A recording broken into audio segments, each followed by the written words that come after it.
Ay, good morning. Grabe ka kuan na gid nga atong administration ro no. Gidali-dali gyud nila og dakop si Senator Marcolita ba kay mag-start karong adlaw ang first impeachment ni BP Sara.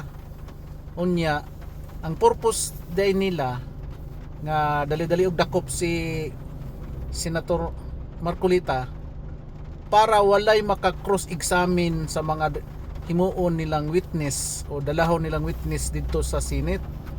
So kabalo man sila nga si Senator Marcolita lang ang kuyaw gyud nga mo kanang cross examine og mga piki nga mga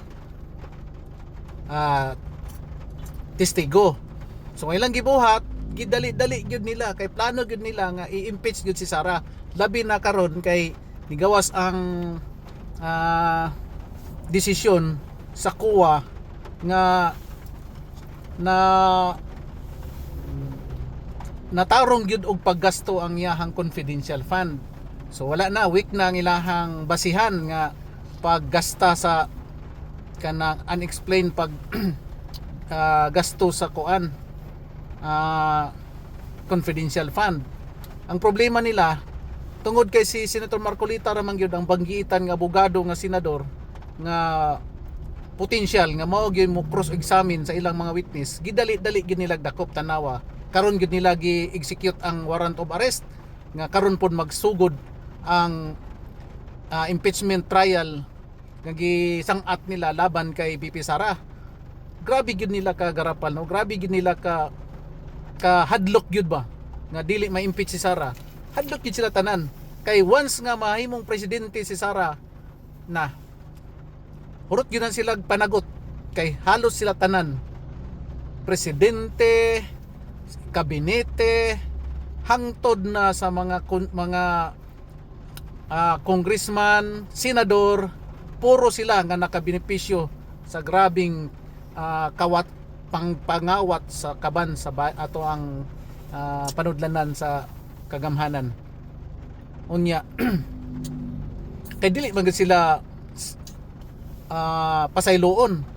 Ang nagingon naman si BP Sara nga ang nakasala sa iya personally kadtong miatake sa iya personally dili siya mo ano tawag kana mo revenge kanang dili siya maningil ana ang iyang paninglan kadturang nakasala sa bayan.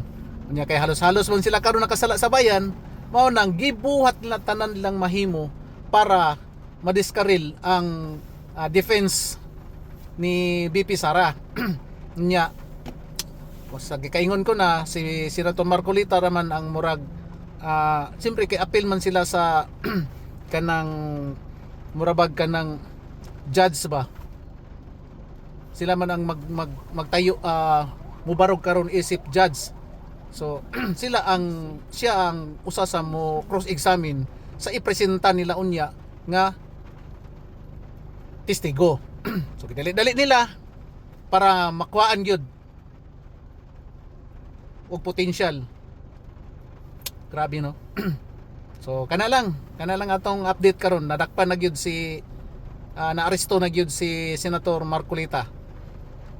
O unsa may atong mahimo ana magsigilan tagaw-taw ani, magsigilan ta ni kuan kay ang AFP og ang kapulisan dili man gid na sila mo protect sa katawhan, kaya ang ilang protektahan karon kinsa katong nakahatag benepisyo ngadto nila.